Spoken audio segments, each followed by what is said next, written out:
let's go ahead and kick this thing into high gear. Me, you probably all know already, Dr. Aaron Wester, and I've got a little monologue here that I'm going to read through real fast with a slideshow. It is a pleasure to welcome you all to today's discussion on technology and women's leadership roles for many reasons.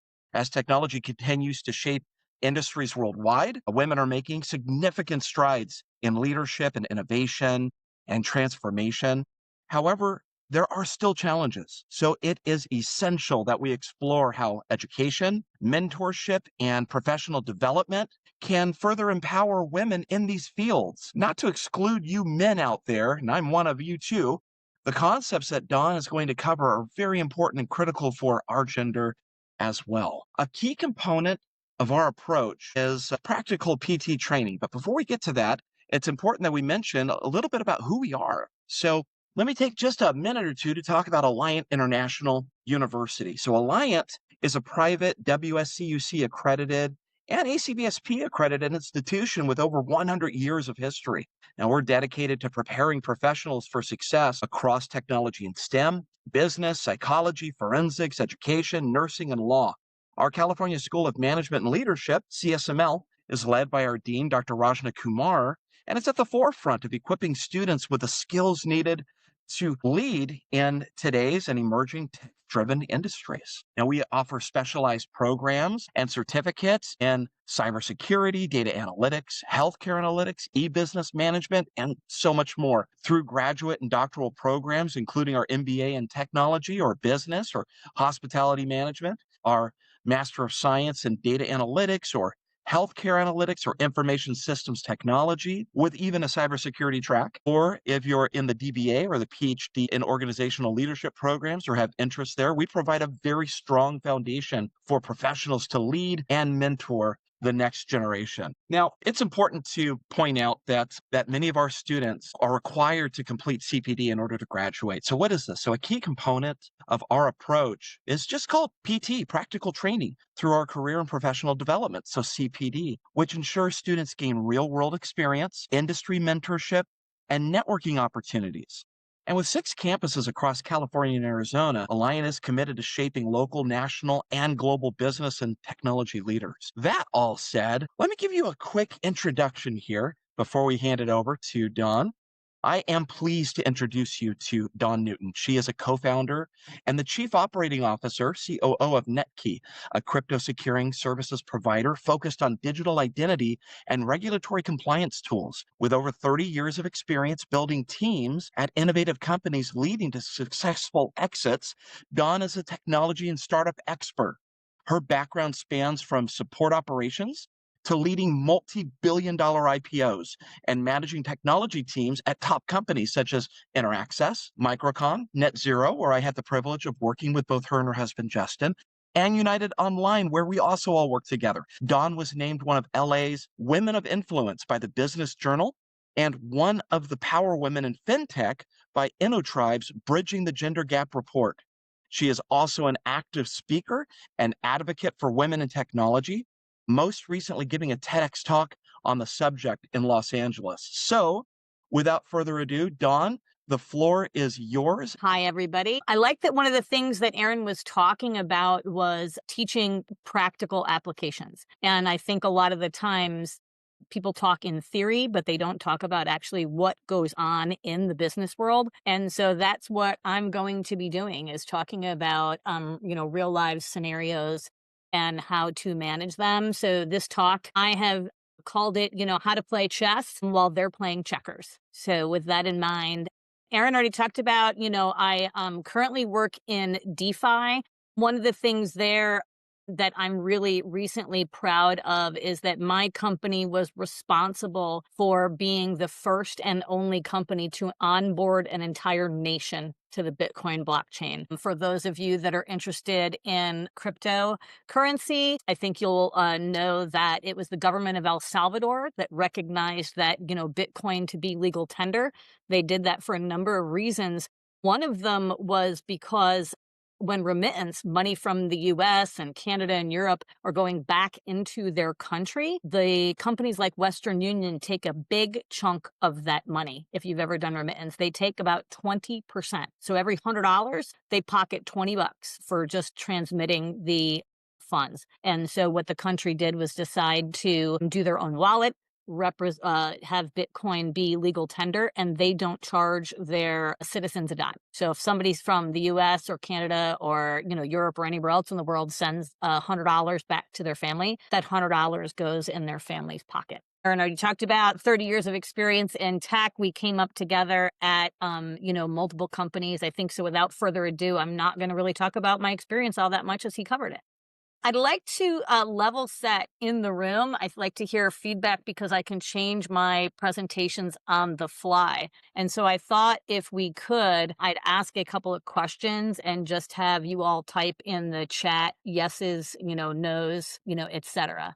So first question is, how many of you have, seen a job posting for what seems like your dream job, but you haven't applied because you felt like you have not yet meet the criteria that they're looking for? And for students, please go ahead and take this moment to open up chat and Zoom and go ahead and share.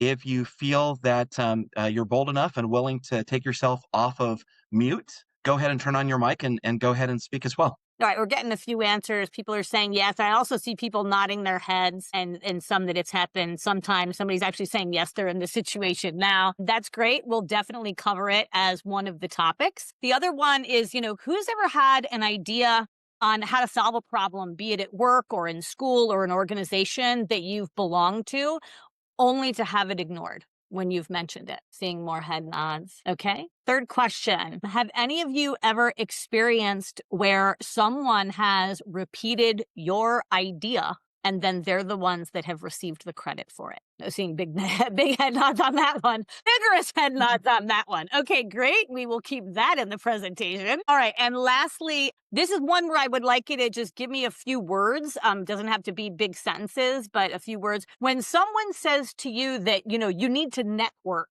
to be successful, what does that look like to you? What do you think they mean when they make that statement? You have to open up. You should be willing to listen and so that you could be heard. Great answer. Manage up and build your tribe. Great answer.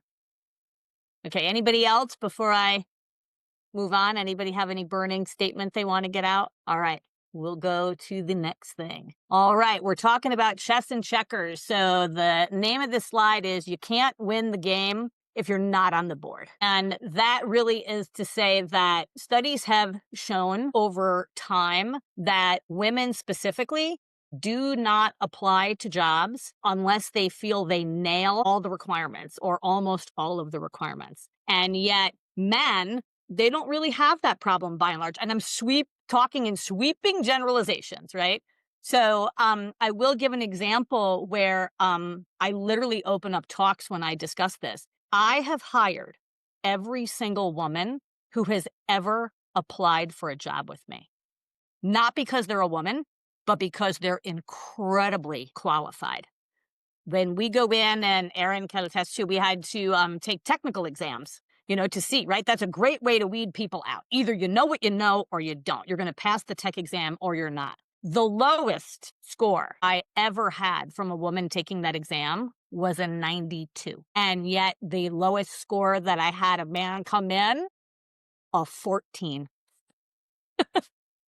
A 14, right? So a huge difference and a huge swing. And so one of the things that I want to say as someone I've hired over 1,000 people in my career.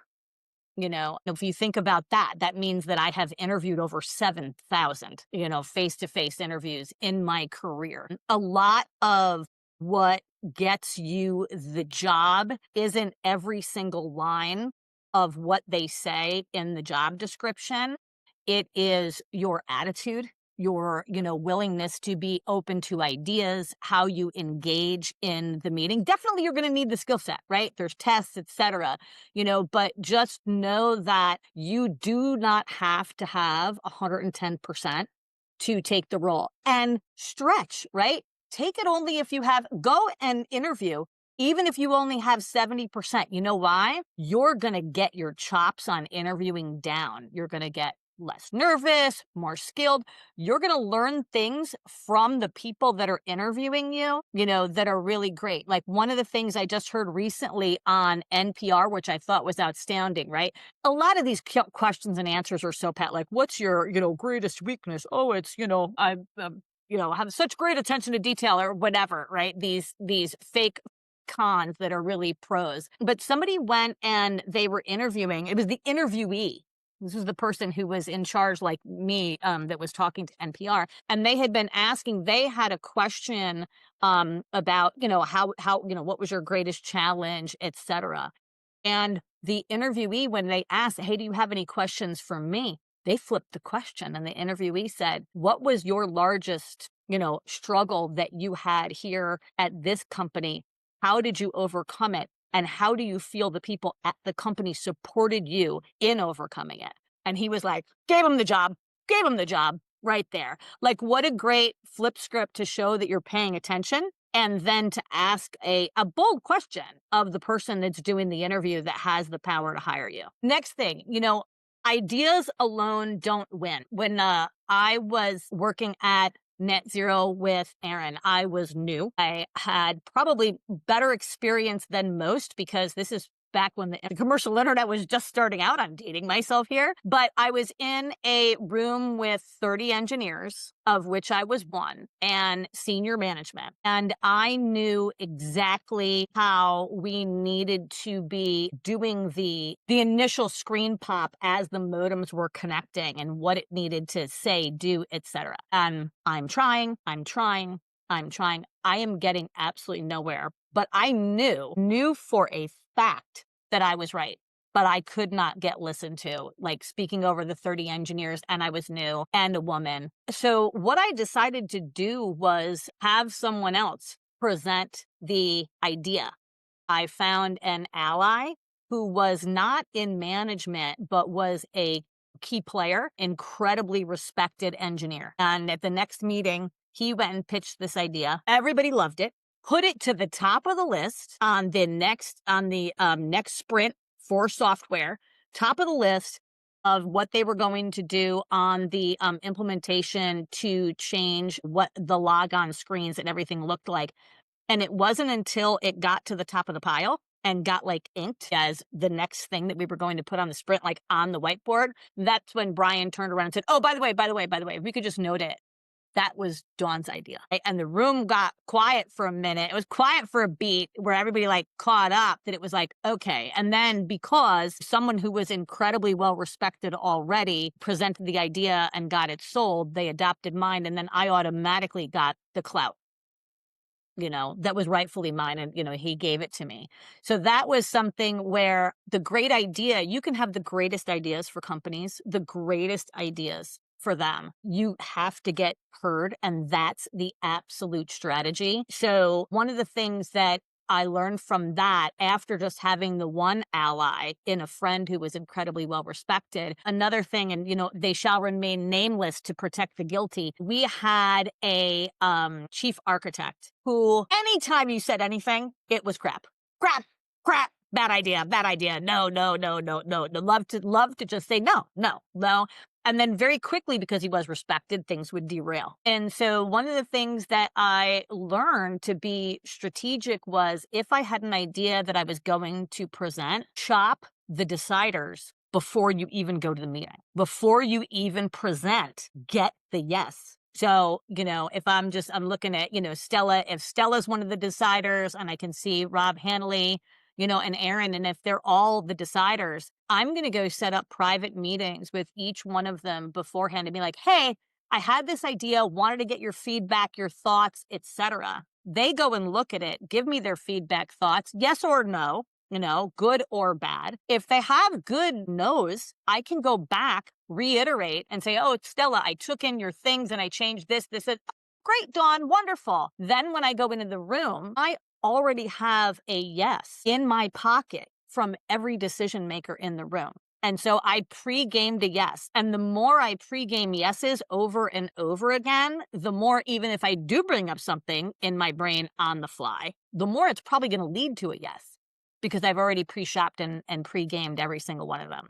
So meet with the stakeholders beforehand, get the feedback, address their concerns, because then at the meeting, they're already your ally and they're ready to, back you up, and also definitely give credit for them. So if I know that Stella is one of the key players, I'll be like, oh, and on this slide, Stella had some great input. You'll see on number 1, la, la, la, la, la. What Stella mentioned was, now that we're going into Q4, DeFi is and on and on. Find and leverage your allies. I mentioned this a little bit. It's wonderful to have the, ear of management. But a lot of times it's not management who are actually the key deciders. And the way you see that play out in business is anytime a company is acquired, the management team gets nuked, and it's the actual doers that stay. It's the people who have what I call like the keys to the store embedded in their brains, right?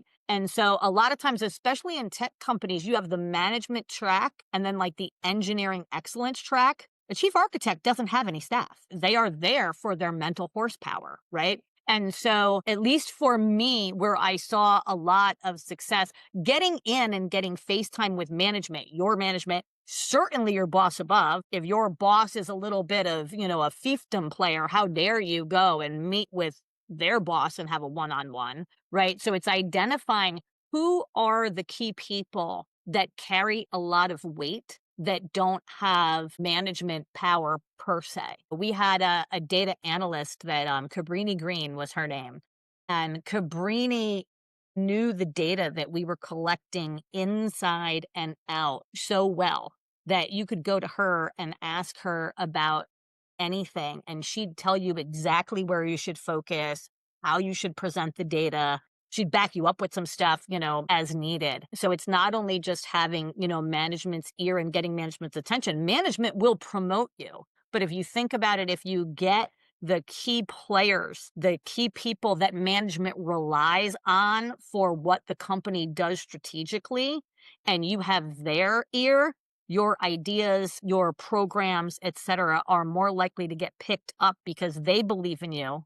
And then management is going to see you because you've got the ears of the key players. Okay. So just make sure that, you, as often as you can, pre-game yourself for success when you're going to be around, any kind of strategy meetings. The other thing that I talk about is, building coalitions, right? There are going to be people that are, coming up with you that you think they have great ideas. They think you have great ideas. We did not do it today. I did not ask Aaron to do it. But if I'm doing something like this, I would ask somebody like Aaron to say, hey, can you ask this question and this question at the end of my presentation to ensure, 1, that's not dead air, and 2, a curious question leads us down a deeper conversation that, like, I know management is tickled about this thing, right? So why don't you bring it up organically so you can look good and then I can look good and knock it out of the park with a great answer. I got a lot of head nods about, has your idea been taken from you? One of the things by default, if you're pre-gaming, the key players and whoever you met in management already know the idea is yours before you get in that main room to present with the person who likes to grab everybody's idea and claim it as their own. The other thing I will say that I learned is that, like, sometimes when that happens and your idea is taken from you, you're astounded. You're just like the audacity, and don't have anything quick on your feet to go with. Practice in the mirror, sitting watching TV, run scenarios through your head and things you want to say, because the more you practice, the easier it is to do in real life. It's kind of how they, practice fire drills, etc. When you're in the moment and shocked, most of us will go into freeze. And so we can't function, right?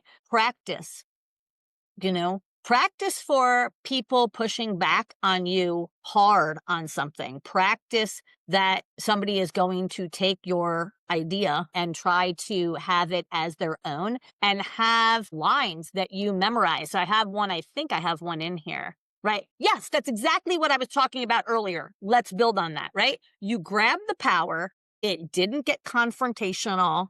You didn't say, yeah, Bob, that was my idea, right? But you gave the person a little acknowledgement, whatever, and then took control back that it was indeed yours. And the more you practice that offline, the more you're ready for it when it happens in the boardroom. The other thing I didn't say, a lot of times there's, brainstorming meetings. Fight the urge to go first. Wait, unless you have something great. If you don't have something amazing to say, don't go first. Listen to everybody bubble up ideas. We're good with pattern recognition, right? And so go and just take notes. Who had this idea was great, that idea was great, this idea was great. See if you can find a theme that brings all of them together or some of them together. Then when you go and it's your turn to speak, you can acknowledge all the people that said something. It's like, oh, well, Janine went and mentioned blah, blah, and Parth went and talked about X, and I know that Aaron went and told us that we really need to be thinking about this new software they're coming out with Y. And so I was thinking, and I love all of your feedback on it, da, da, da, da, da, da, right? People love to be acknowledged for their ideas. They love to know that they've been seen. They love to know that they've been heard. And if you can then present something that's gathering up a couple of the ideas, you're the person not only with the great ideas, but now you're the community builder. Now you're the person that's bringing people together from different departments for cohesion. And everybody that may not have been heard, because people were talking over or whatever, know that you heard them. And you're reiterating their statements to the management team, the key players, the deciders. So next, own the board, play to win. I like this statement. It's not a move, even the best move you must seek, but a realizable plan. So leadership isn't about waiting to be recognized, like your time will come. It's making sure that you absolutely position yourself to be seen, position yourself to be heard by leveraging allies, networking with them, and building a network inside your own company. I was surprised. I was glad to see that it was networking in your company. A lot of times when I talk about this, people think networking, oh, I'm going to a conference, oh, I'm going outside. And no, it's really networking at your own company, down, across, and up, not only for success at your current job, but for success in moving careers. Like Aaron said, 2 companies, not 1, right? Because we know each other, respect each other, understand the caliber of work that was done. So when something comes down the pipe at, my job and somebody says, oh, we're looking for, in this case, like a data analyst, I'll be like, oh, let me go find out what Cabrini's doing. Let me go check on her and see if she's still in the mix and available. And so if you have a really strong network at your job, I mean, hey, if your job's great and they keep promoting you, awesome, but that's not really what happens. Jobs are not that long term anymore. They're transitional, transactional. And so if you're building that network in your job, you think about 5 people leave that were key players or management. That's 5 different companies that you now have an in at for your next move. And I think that's it. So I'm open to questions. This was so freaking awesome, Dawn. And you were mentioning names, and I was thinking, I know who she's talking about. That's really fun. That's fantastic. Thank you so much. I want to lead off with the first question, and I get to do that because I'm kind of moderator. Yeah, So, for and, sure, for sure. and students, this is definitely the right kind of person to ask questions about career scoping, about looking at how you build coalitions, at looking at how you gain success and traction in marketplaces that are so competitive, so challenging. Like, for instance, in crypto, which is a niche of technology, which has multiple niches, multiple facets, multiple, parts of, these different big vertical industries that enable you to move around. So my question, let me kind of lead off first. We Yeah. have some students are very timid and quiet. At the same time, they want to be really successful in their careers when they get there, and they want to gain the experience to move into leadership. So that said, when building coalitions with key players, in your experience, what are your favorite types of icebreakers that help overcome that scary hurdle of initially launching in a dialogue with what are essentially strangers at this point, to then move into building these relationships of trust in the workplace? Okay. So that's a great question. So if you are networking at a conference, and you are job seeking and not at the the office, I like to ask people, what's the most important thing that you're looking to get out of this conference this week? Focus is all on them. They're going to pop off about it. They might go for 10 minutes. So like you don't even need to ask follow-up questions, right? They have a lot to say about, because what brought you here, people are going to say, oh, other networking. But it's like, if you ask them what they want to take home, what they're looking for, what they want to take back with them, that gets them thinking, because that's not a typical question. And with that in mind, try to figure out what is not a typical question. Like I said in the interview, right? Like people are always like, well, what's the career path here? And what's the longevity? Like, right? No, no, those are not innovative questions. But taking that question that that gentleman asked and flipping it around was incredibly strategic and important and got him the job. If you're new at the office, right, that can be overwhelming. While I am very out, I will tell you, I would prefer to not be, right? My default would be like, I like to be home, quiet with a book and my dog. Can I do all this? Absolutely. But it took a lot of practice for me to do it and get comfortable with it. So when it's at the office and you're new, look at, and be quiet. It's okay to be quiet. Find out who the key players are, right? And see who's approachable. There are the curmudgeon who shall remain nameless. Okay. No, but somebody like Cabrini, somebody like Aaron, okay, this person has management's ear and they're kind. I can see that they are team players and they go along with everybody. So, new person, hey, Aaron, I just started this week and I know we were in the meeting together on Tuesday. I'd love to have lunch with you one day this week or next if you're not too busy. And, just to pick your brain about how long you've been here, what you think about the place. And Aaron will say, like, that sounds great. Or coffee. If lunch is like, oh my God, lunch, absolutely not. Go say you can grab coffee before work. Offer to buy them a coffee before work, and do the extra homework. I can't say that enough, because I will tell you, 7,000 resumes, or sorry, 7,000 interviews in, by and large, people don't do the homework. They don't. I would say 80% don't and only 20% do. And when I say do the homework, I mean like, no, if I'm going to go out with Aaron and I'm new to the job and he's like, linear to me, cross department to me, I can look him up on LinkedIn. I can see where he worked. I can see what the highlights of his career are that he thought was important enough to write on LinkedIn. I can see if he's written any papers. If he's written a paper, how about, I don't know, read it. So that then when you're out at lunch or, coffee, you can say, hey, I was reading that article that, you wrote for The Guardian, the AI and how it actually is a good thing and will, lead to more job creation. Where did you, when you went and said this blah, blah, blah about da, da, da, right? Again, you're showing him that you read the paper, that you think highly of what he had to say.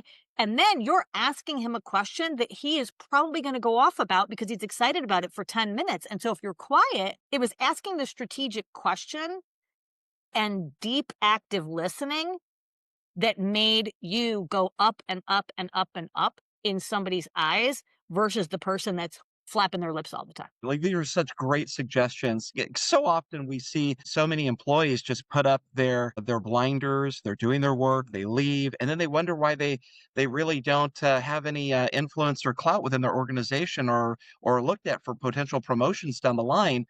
And there's a lot to be said about really putting yourself out there and making yourself available to conversation, to at least being available to try to start a conversation, even if it's a water cooler conversation, just something in the hallway. Hey, how's it going? How are things for you? What are you working on? It can be the little things that build into building a solid, strong foundational relationship of trust. everything that Don said is amazing and true. And Right. thank you for those suggestions. Let's open the floor up to other questions from anyone who would like to ask. The other thing I would, real quick, sorry. What's the most exciting thing you're working on right now? Or what's the most exciting thing you've worked on here at this company, right? Like that's something where you're going to get that high energy from them and they're going to get really excited and talk about it. Right Because within their passionate zone. yeah, That zone of just, oh, thanks yeah. for asking. You see them light up, you know you're onto something. Who had a question? Hi, Don. This is Sabah Özgürt. So my question is about mentorship. I've read research that says for women, especially, having a supportive mentor is a wonderful opportunity for them, right? It really helps them acclimate into the culture of the company. It really helps them kind of get that confidence and everything that you were also talking about, like having an ally kind of. How do you see that relationship, mentor-mentee relationships in your industry? Is that easy to create? Given, again, I may be ignorant about this, but I would assume that women are still kind of less numerous in technology. I know that's changing and increasing, which is great, but how do you see it? Like, should female junior employees look for other female mentors, or does it not make a difference? Can you just share your ideas about that? Absolutely. Absolutely. It's a really good question. I will say it's something that if you're going to do it, have incredible care. And again, strategy like chess. It's hard to get it at your company, right? Because it would be if it's a big place like IBM, Microsoft, et cetera, it's not a problem. Cisco, somebody mentioned, great company to do in office mentor mentee with somebody that is more senior than you. But at least in my recent experience, right, has been more with companies that are smaller to mid-size. And so there's not a lot of women in the higher roles, either the higher tech roles as senior engineers and, chief engineers, et cetera, or even in, senior management. What I like to do is tell people if you can't get it with inside of your organization, also, you got to be careful with having raw, honest conversations. Like Aaron knows exactly who I'm talking about that was the curmudgeon. I don't need to say the name. He knows I know. If you are talking to someone about your struggles within the corporation or having problems with somebody within the corporation, that can blur the line between mentor mentee and an HR issue. And one of the things I will say that I have learned in my career is that by and large, HR is not the ally to the employee. They are there to protect the business always. If you can find somebody in your field that is actually not working at your company, because I think you can share more open and honestly without naming names again, right? Without naming names, you can share more open and honestly like what your actual struggles are. Because even if the mentor has a really good relationship with you, like Saba, let's say it's me, right? And you come to me and you tell me, Aaron was this and Aaron was that and da-da-da. And I get incensed because it's like, what the heck? I'm going to go talk to Aaron about what happened between the two of you. And then what kind of quagmire did I just open up for you in that kind of scenario? And so I think and it goes in both directions that people are well-meaning. I could then turn around and share with a mentee in my organization, but lower about something management is working on. And I forget to say it's confidential, and then they go and spill the beans across departmentally. So it's something that I think if you were at a company like Intuit has a phenomenal mentorship program within their company. When it's been developed within the organization, it has been done strategically so, and they've got a whole bunch of guardrails on it, and their mentors go through training. So if it's offered in your company as something that they're doing, go for it. I think it's phenomenal. If it's you looking for it yourself, I would not go internal. My personal recommendation would be to find somebody in the industry at an equivalent or similar company and solicit them to be your mentor. I've had mentors that I've had in office, and I've had mentors that I've solicited. If there's somebody that you want, that you think highly of, right? Start commenting on their papers. Start commenting on what they're saying on LinkedIn. Again, you'd be surprised. Somebody was talking to me on like my socials and just making commentary. And they literally said, I wish I had someone like you to mentor me as I'm building this software and tech business, da da da da da. Did not ask me. Said, I wish I had someone like you. And I said, you know what? I can't talk to anybody these next 2 weeks because I'm too darn busy, but reach out to me in 2 weeks. I said, and I'll give you an hour. I'll give you an hour on my book. And so I'm going to plan on giving it. That's now a week away. So I'm going to give this woman who I do not know from a hole in the wall, who I only met through social media, I'm going to give her an hour to see, if her software app sounds like it's something that is, worthwhile, go, no go, give her some feedback. And if I really groove on her, I would probably be more than happy to be her mentor. I have a question. Yeah, it has been insightful so far listening to you. My question is it ideal to have a knowledge that the idea that you want to sell will be approved? Because she was talking about before you go presenting or before you have an idea to give out to the public, or even if it's a board meeting, if it's where you work, it is advisable to shop around the deciders. So what if it is not within the organization that you work? If you're actually telling us to have this knowledge of shopping around the decider so that your idea can be approved.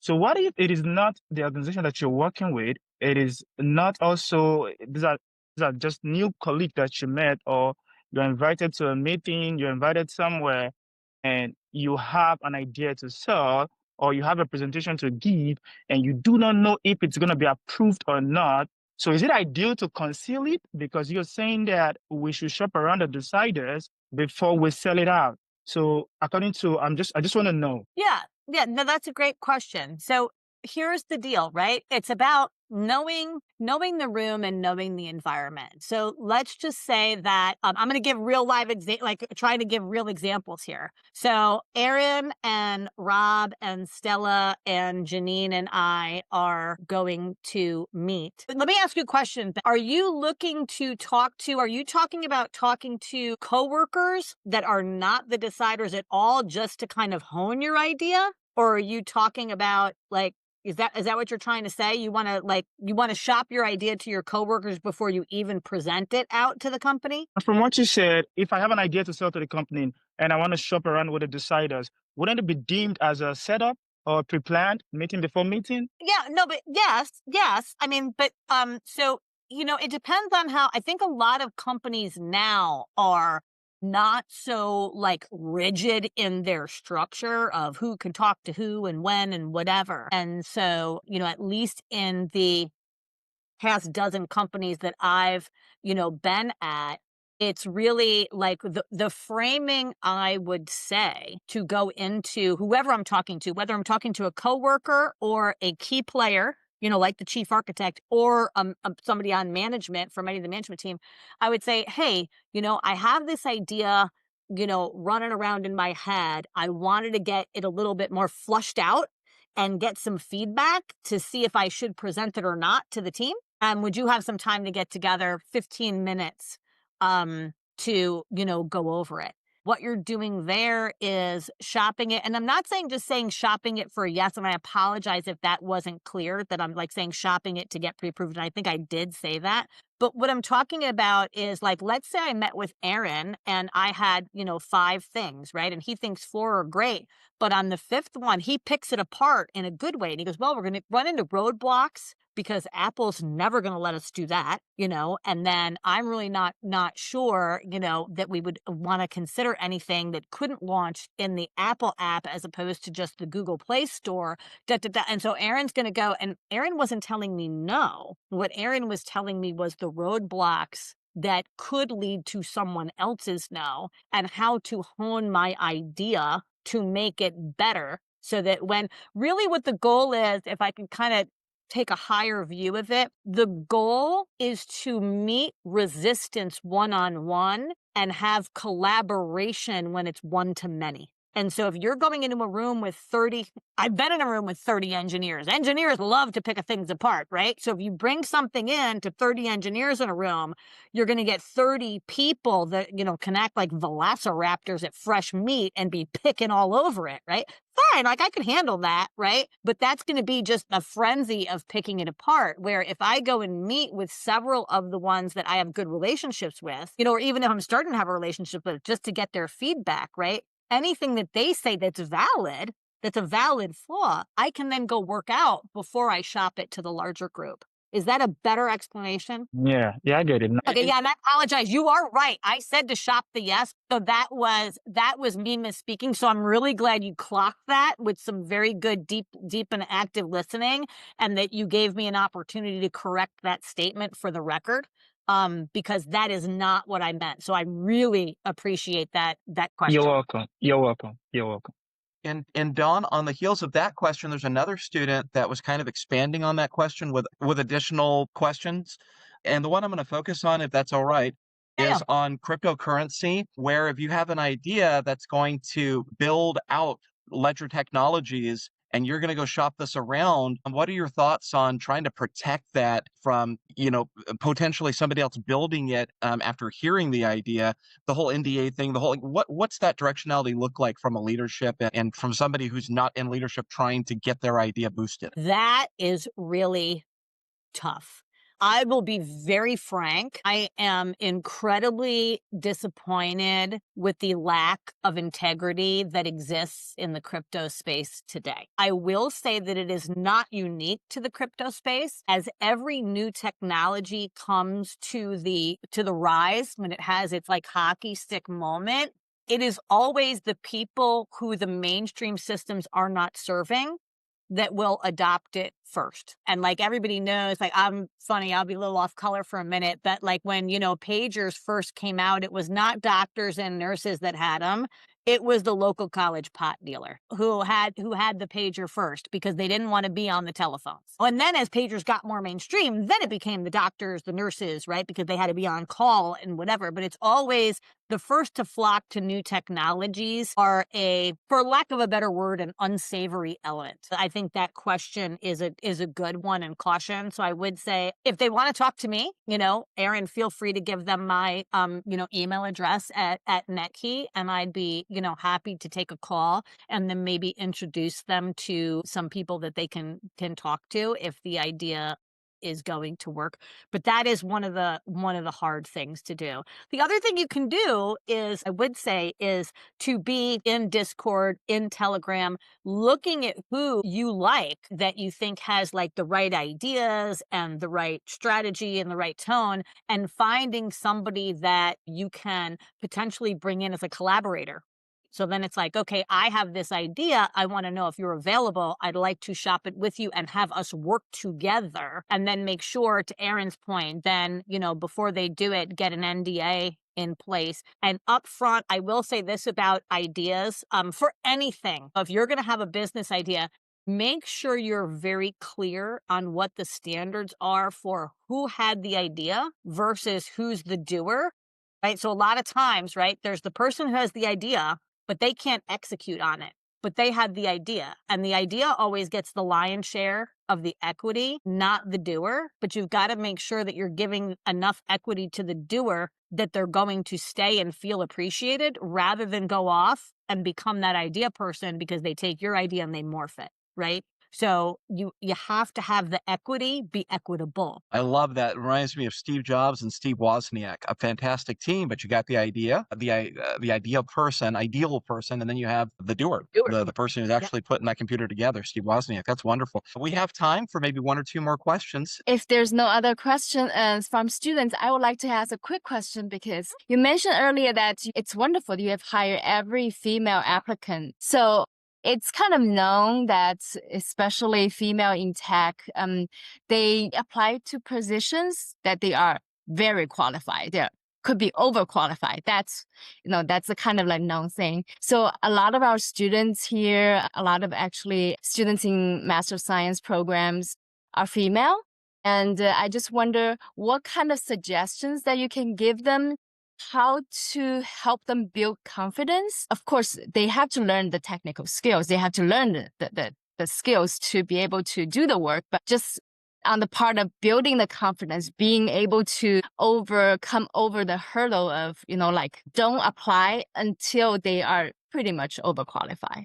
I would say, and it's really, really basic. If you're a woman and you have brothers, think about how your brothers walk in this world and think about what you know about them. Don't compare yourself to this fictitious engineer that is this know-it-all, God figure, because they don't really exist, and then, if you think about, you have siblings or friends even, right? Who do people look to a lot? I think Aaron would say when we were together and people would say, like, what do we do now? A lot of times the heads would turn to me by default, not, by default that the heads would turn to me. And so people do look to women because we are natural problem solvers by how we're raised. We've got to multitask. We've got to take different inputs. We're babysitting at a young age. You're in charge of a child and you're 13, 12, whatever, and they're putting you in charge of a life.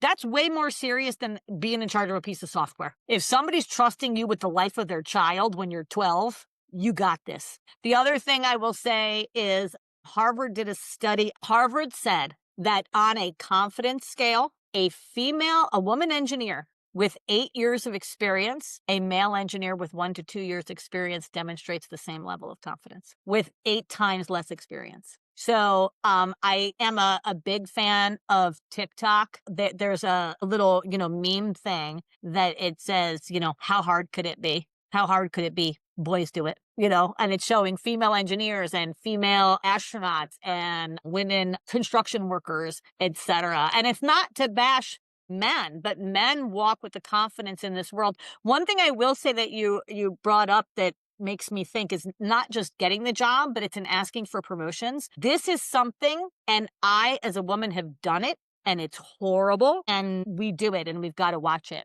When men are corrected at something by women or men, they are told very specifically, and I give an example in my TED Talk where, a math question, two kids get a math question wrong, like a calculus question. Professor would go up to Aaron and say, Aaron, there's something wrong right here, and poke in the general vicinity of the equation. Where that same professor will look at me and say, you got this wrong. So when women are given feedback or corrected, we are given feedback or corrected on our whole person, and men are given feedback or corrected on the specific task that they are doing. And there have been studies about this. This is why Intuit specifically, my TED Talk was about it, and why Intuit went and did this mentorship chain that they did was because of this. And so if you are on the job, one of the things that, it's not in my presentation, but I think it's important, when you go in for your annual reviews and you are a woman, make sure that your feedback is about your tasks and not about your person. Not that you need to do better or it needs to be specific. When men are given their annual reviews and what they're going for the next level, they are literally giving like a list of achievements that they need to. By next quarter, you need to do this. And by the end of the year, you need to do X. And yet with us, it's very squishy. Be a better communicator. Be more of a team player. That doesn't say anything. Where's the concrete goals and the concrete action items? So yeah, I appreciate that. So I would say just, think about the man in your life and the fact that they're human beings, and like the fact that they've messed things up before, and then realize that every other man in every other job has also done the same. And men themselves will tell you they are like great at fake it till you make it, I love this. This is so true. In fact, I was just thinking about the beginning of the Zoom session. 30 some odd years in technology as a technologist, I can't figure out Zoom. My first go-to is Stella Help. And we have many technologists on this call too. So Stella is my go-to person because I trust her so adamantly with these sorts of issues I cannot figure out for the life of me. And yep, I'm going to fake it till I make it. This has been so fantastic. We are at time. And so I just want to thank you, Dawn, from everybody here. I've got so much positive feedback on the side here from folks that listened in that were just in awe of the concepts and of the points that you raised, your experience, what you shared with us.